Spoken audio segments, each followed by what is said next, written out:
Hey, it's Mike Rowe, and it just occurred to me that ZipRecruiter has been sponsoring my podcast, The Way I Heard It, for the last 10 years. Consequently, I've agreed to sing their jingle at the end of this commercial in 4-part harmony, all by myself. Why would I do that? Because years ago, when the MicroWorks Foundation was expanding and I was desperate to hire a few uniquely qualified individuals, I posted a job for free on ZipRecruiter, and I found the people I was looking for in less than 24 hours. It's that simple. Ever since, I've been telling my audience that ZipRecruiter got me the most qualified, most interested people. And now I'm telling you. Post a job for free at ZipRecruiter.com/zip and watch what happens. That's ZipRecruiter.com/zip. And now, here's their official jingle in 4-part harmony. Build your team. Build it sooner. Meet your match at ZipRecruiter. Try it free.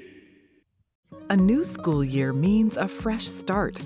New teachers, new friendships, and new chances for every child to reach their full potential. As students head back to the classroom, parents and teachers are teaming up with the same goal: a safe, supportive school year where every child is prepared for the bright future they deserve. Ready to make this year great? Help your family get back to school ready at NEA.org/backtoschool.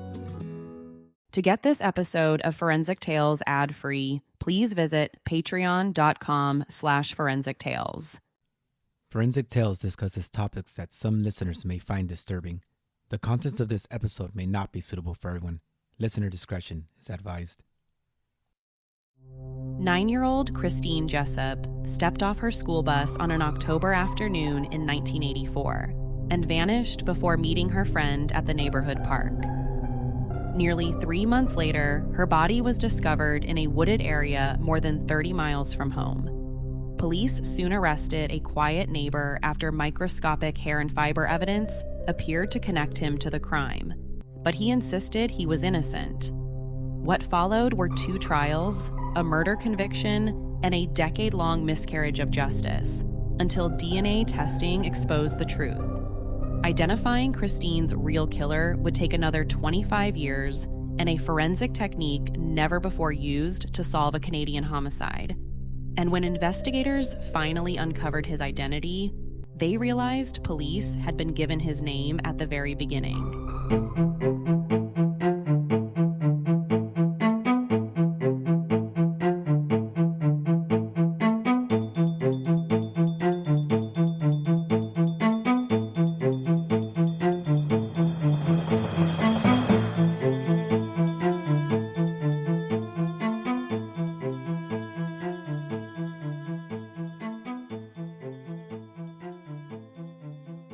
Welcome to Forensic Tales. I'm your host, Courtney Fretwell.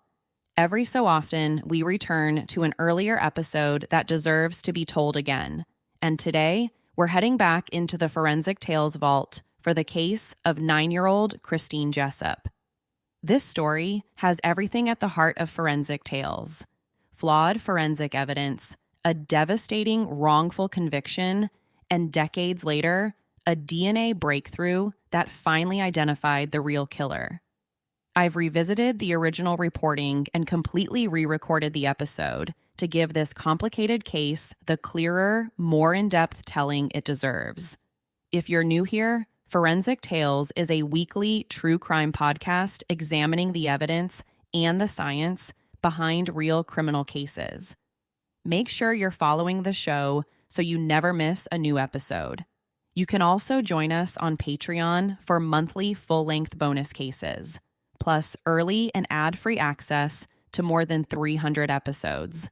Visit patreon.com/Forensic Tales to learn more and help support the show. And if you have a moment, leaving a positive rating or review on Apple Podcasts or Spotify is one of the simplest ways to help new listeners discover Forensic Tales. Now let's step back inside the vault and revisit the murder of Christine Jessop. Queensville, Ontario is a small country town far south of the noisy and crowded city of Toronto. And back in the mid-1980s, it was a place with only a handful of homes clustered around a grocery store, a church, a playground, and a cemetery. Queensville was the kind of country village where most people left their doors unlocked. All the kids went to the same school. Everyone shopped at the same general store, and everyone attended the same church on Sunday mornings. So if something bad ever happened there, the whole town would know about it. And relatively quickly, they'd know who did it. But all of that suddenly changed one day in October 1984. The once quiet, safe, and rural town of Queensville would be forever changed by the events that occurred on Wednesday, October 3rd, 1984. On Wednesday, October 3rd, 9-year-old Christine Jessop arrived home on the school bus. Since Queensville was so small, the bus driver dropped each kid off at their doorstep. Earlier that day, Christine's music teacher had handed out recorders, and she was excited to get home and show her mom, Janet, and older brother, Kenny. But when she got home and opened the unlocked front door, she was surprised to see they weren't home. But instead of thinking too much about it, she decided to go to her bedroom looking for a nickel. If she could find one, she could take it to the corner store down the street and buy herself a piece of gum. Her mom had left her home alone for a few hours before, so she was just looking for something to do to pass the time. So, after finding a nickel, she walked down the street to the grocery store, which was the only one in town. Christine had plans to meet up with her friend, Leslie Chipman, at the park later that afternoon around 4 o'clock. The park was directly across the street from the corner store, so all Christine had to do after she got the gum was walk across the street to meet up with her friend. But she never made it. Leslie Chipman got to the park at exactly 4 o'clock. She was never the kind of person to be late for a park play date, and neither was her friend Christine. So Leslie was surprised when she wasn't there. Christine's mom, Janet, arrived home about 10 minutes later, around 4:10. She and Christine's older brother Kenny had spent the day in Toronto, about 50 miles north of Queensville, visiting Bob Jessop, Janet's husband, and Christine and Kenny's father, who was in Toronto East Detention Center, serving an 18-month prison sentence. At the time, Janet didn't think her 9-year-old daughter was old enough to visit a state prison. So it was usually only she and Kenny who went to visit. And that particular day was no different. While Christine was at school, they drove north to see Bob. When Janet and Kenny arrived home a little after 4, they saw her school bag on the counter, and the mail and newspaper had already been brought inside from the driveway. But there was no sign of Christine. About 45 minutes later, Janet decided to walk across the street to the park to see if she was there. She knew her daughter liked going to the park and meeting up with friends like Leslie Chipman, but when she got there, Christine wasn't there. She then walked through the cemetery directly across the street, still nothing. When she returned home, she immediately picked up the phone and called all of Christine's friends, hoping one of them might know where she was. Janet started to worry. She didn't automatically assume the worst, but this behavior was unusual. It wasn't like Christine to be somewhere without telling her mom where she was or when she would be home. She knew her daughter was independent and responsible, so this behavior was out of character. When nighttime came and there was still no sign of Christine, Janet decided it was time to seek help. So she called the York Regional Police. Anytime there's a call about a missing child, especially as young as Christine, the police take it seriously. In cases involving missing children, time is critical.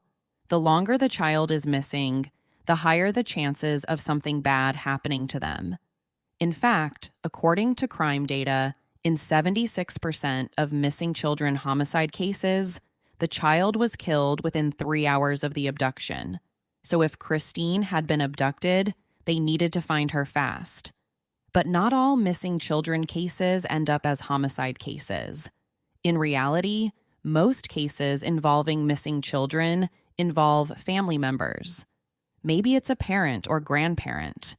Random abductions are far less common, but in Christine's case, that didn't seem to make much sense. Her mother, Janet, was the one who reported her missing, and her biological father was miles away in a Toronto prison. But when Janet called the York Regional Police Service to report her 9-year-old daughter missing, they didn't have the resources needed to work this type of case.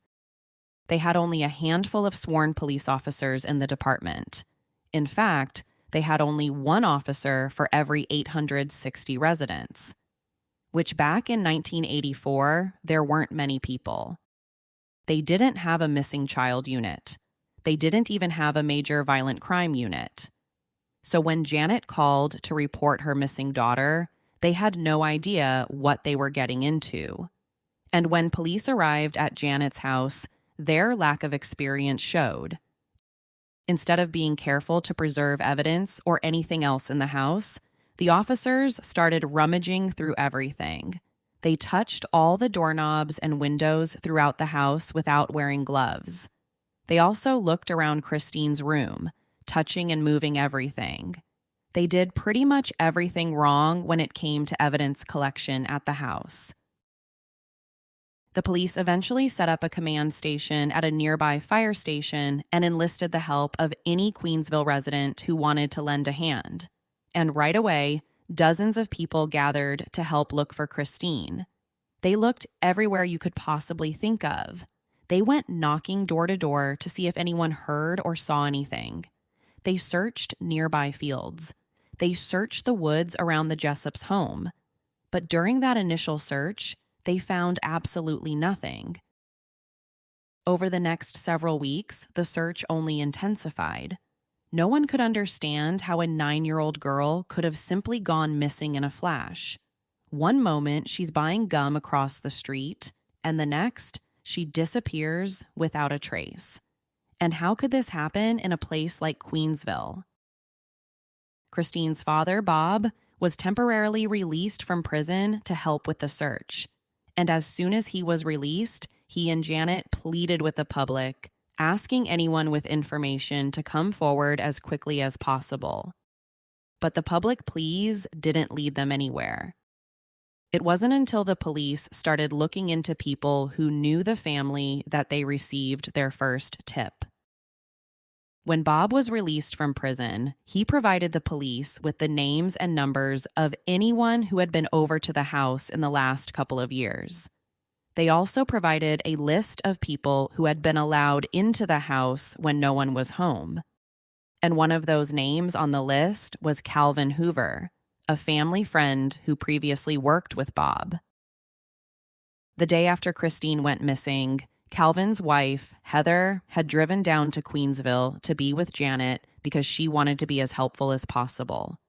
So when the police came across Calvin Hoover's name on Bob's list, they headed straight over to speak with Heather.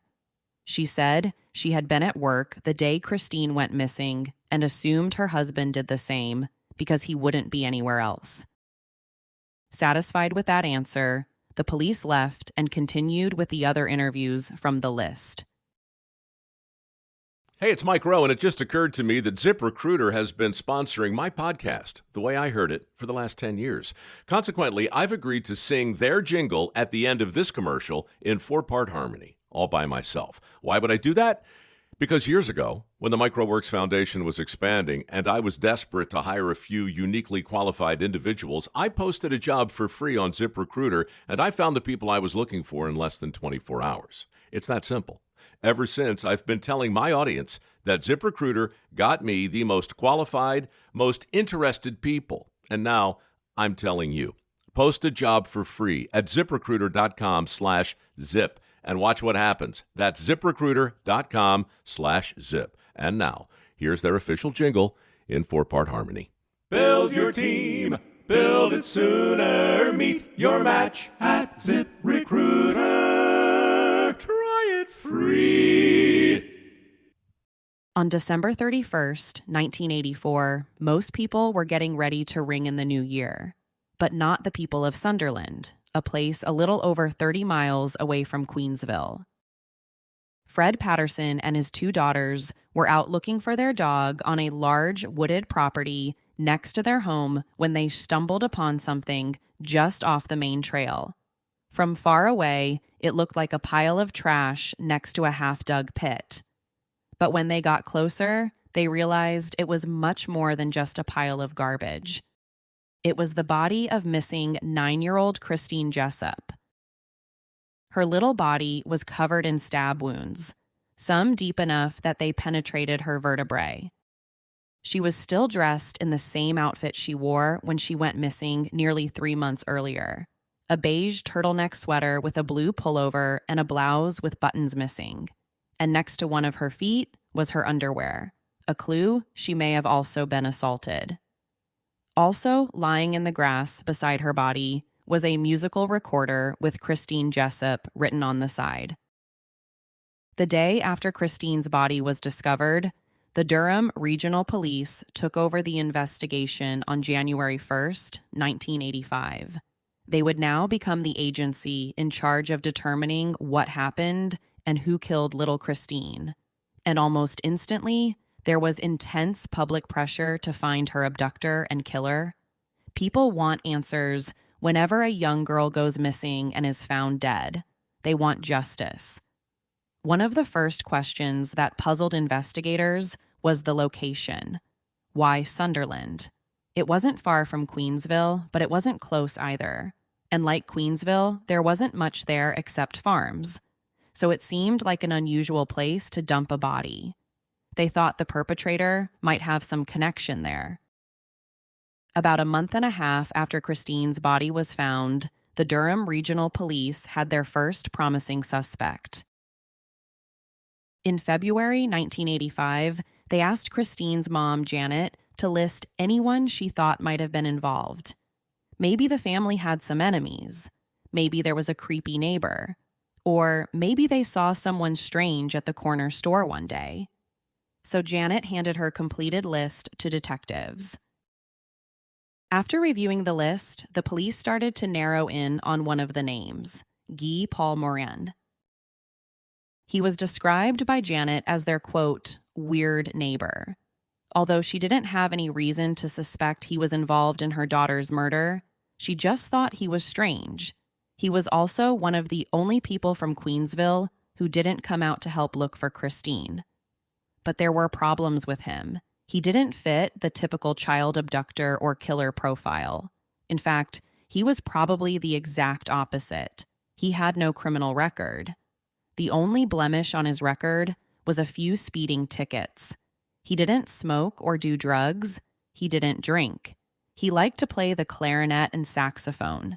And most people who knew him described him as kind and a little quiet. He just wasn't what anyone would describe as a child kidnapper or murderer. About a week after Janet provided the police with Guy's name, they spoke with him on February 22nd. Initially, the conversation was casual. They told him they were going back to speak with everyone who knew the Jessop family and just wanted to find out if he remembered anything about the day Christine went missing. And when they asked him how well he knew her, he said he didn't, besides being her neighbor. She was over 16 years younger, so he had no reason to spend time with her. Detectives then asked if he had ever been to the Jessop's house. He said he had only been there once to fix their furnace, but that was it. He didn't even remember whether Christine was home when he went over. He also said that on the day Christine went missing, he was at work. He worked as a sander at a furniture manufacturing facility over 30 miles away. And when detectives asked why he didn't join the search for Christine like everyone else in town, he had an innocent explanation for that as well. He said the family never asked him to. Throughout the interview, he never once admitted to anything or made any statements about being involved. But that didn't stop detectives from finding some of his statements a little odd. For one, he said, "All little girls are sweet and beautiful, but grow up to become corrupt." And he also made a specific comment about where Christine's body had been found, a detail they said hadn't been made public. Despite having no credible evidence against him, the detectives kept digging. And the more they interviewed him, the more they wondered whether they had their suspect. He had to be more than merely the weird neighbor who played the clarinet. A few weeks later, they devised a plan to get a strand of his hair.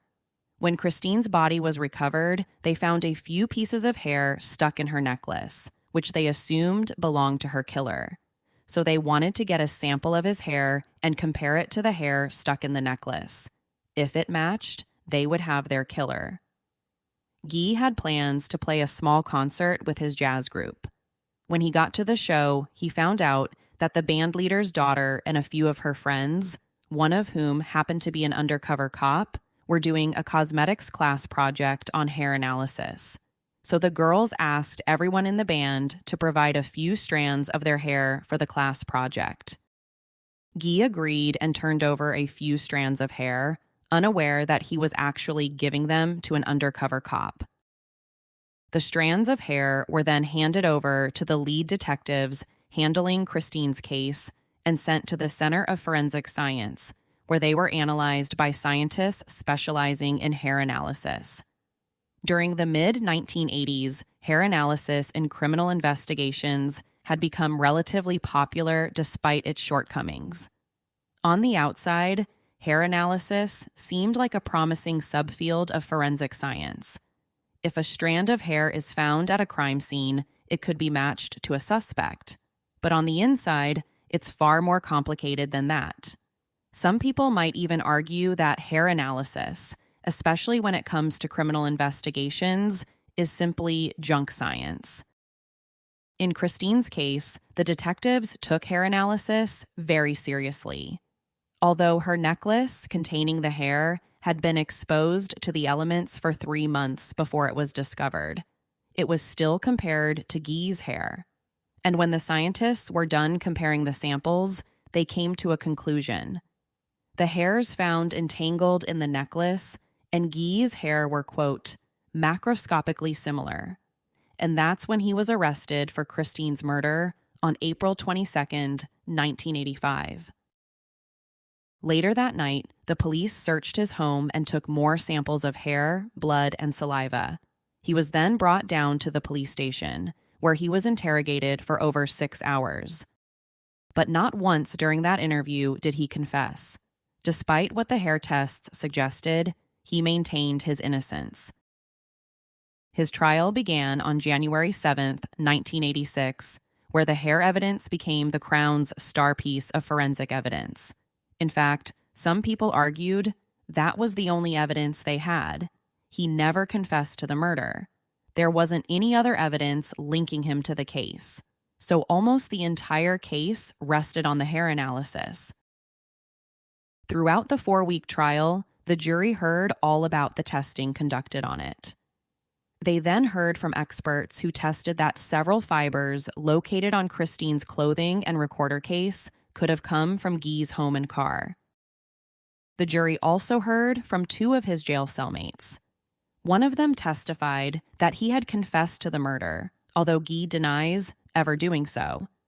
But throughout the trial, his defense maintained that it was impossible for him to have left work and arrive at Christine's house with enough time to kidnap her.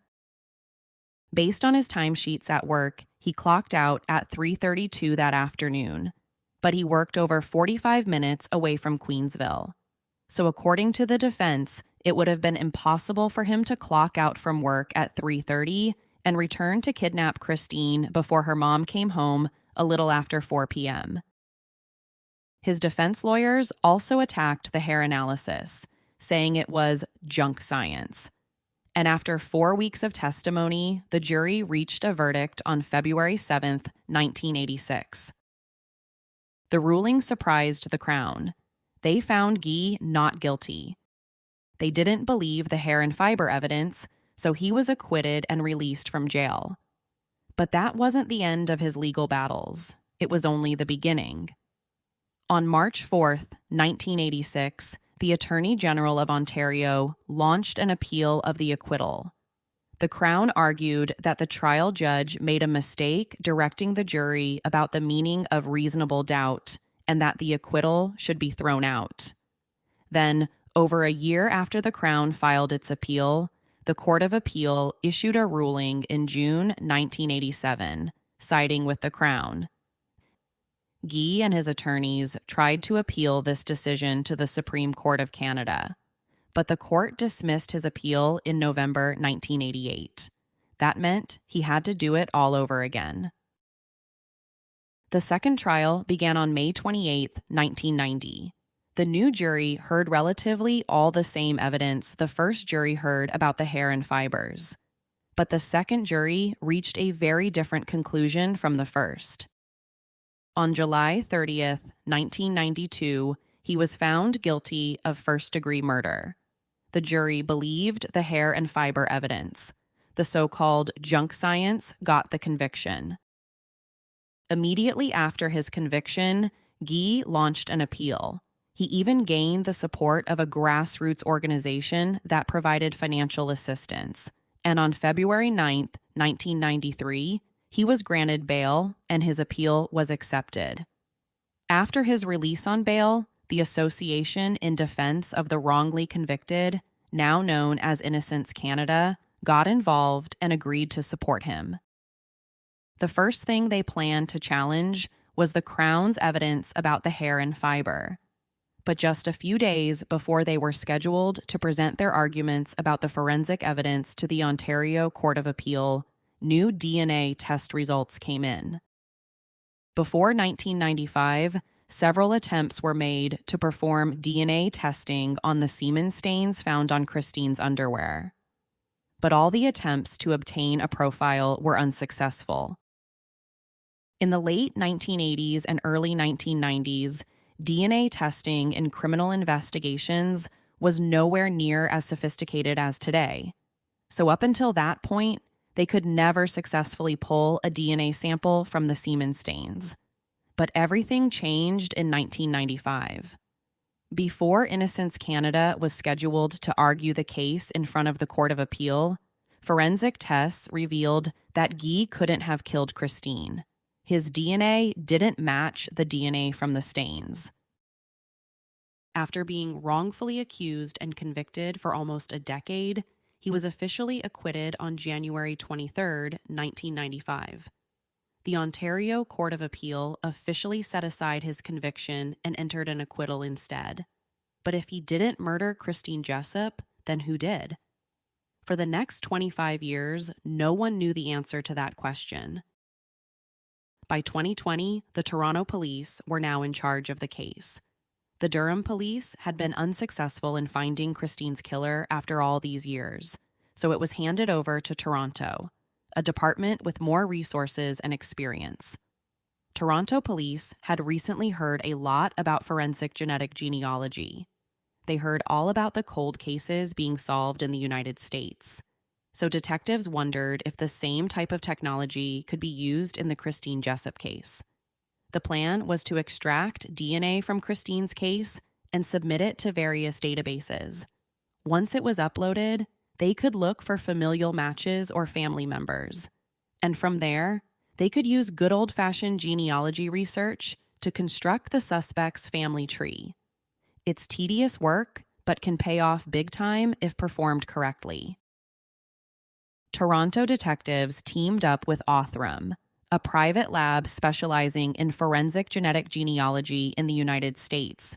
Genetic genealogy had never been performed in Canada before, so if they could solve Christine's murder, the case would have tremendous implications for Canada's cold case investigations.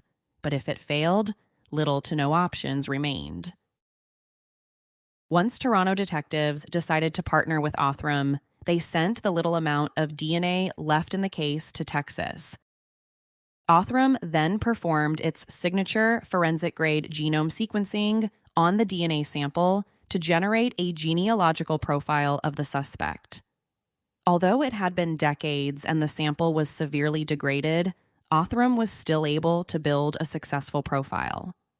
Once they had a profile, Othram sent it back to Toronto, so investigators could perform genealogical research to hone in on a suspect.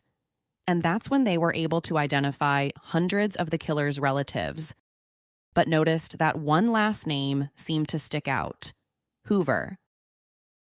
After months of digging into people's backgrounds with the last name Hoover, they found someone.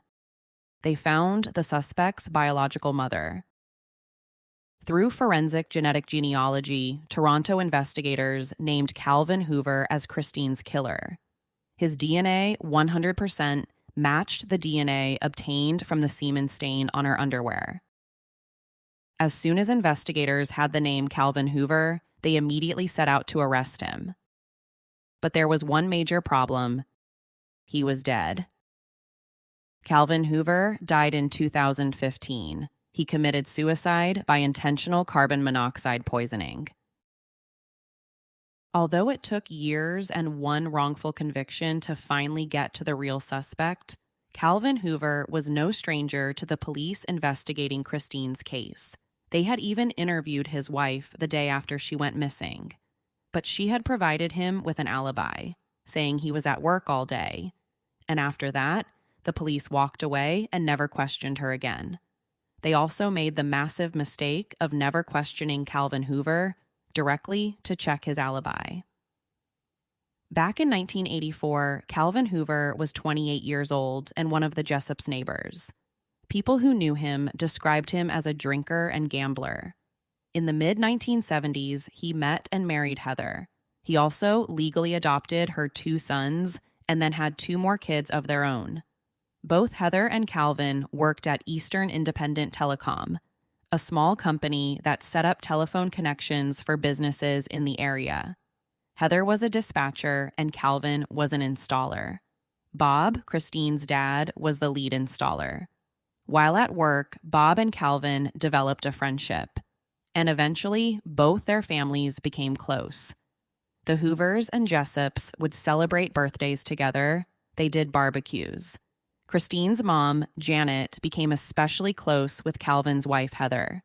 The Jessops had no idea they were becoming friends with the person who would ultimately murder their only daughter. We will likely never understand the motive behind Christine Jessop's murder. We can't sit down and ask Calvin Hoover why he did it. But thanks to forensic genetic genealogy and advancements in DNA testing, we finally know his name.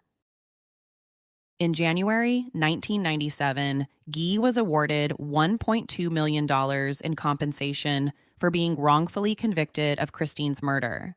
And years later, on October 15, 2020, the Toronto police held a press conference officially naming Christine's true killer as Calvin Hoover. To share your thoughts on this week's story, be sure to follow us on social media at Forensic Tales. And if you want to listen to new episodes early and ad-free, consider signing up for our Patreon at patreon.com/Forensic Tales. You can get early ad-free access to new episodes and monthly full-length bonus episodes for as little as $3 a month. Your support on Patreon directly helps to fund the show's production, research, and editing costs. And as an independent, one-woman podcast, your support truly helps to keep this show going. Forensic Tales is a Rockefeller audio production. The show is written and produced by me, Courtney Fretwell. If you'd like to support the show and help fund research, production, and editing, you can do so with a small monthly contribution on Patreon. Patreon supporters get early access to ad-free episodes and exclusive bonus content. You can learn more at patreon.com/Forensic Tales. And if you enjoy the show, leaving a positive rating or review really helps others discover it. For a full list of sources used in this episode, visit forensictales.com. Thank you for listening, and I'll see you next week. Until then, remember, not all stories have happy endings.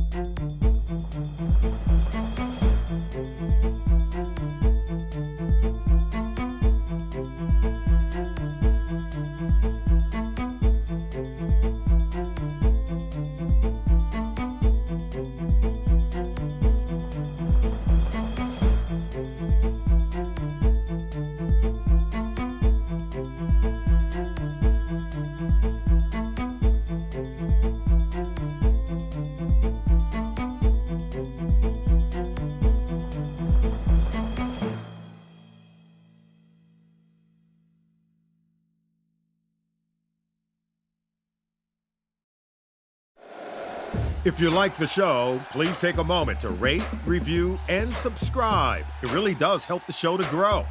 Thank you for listening.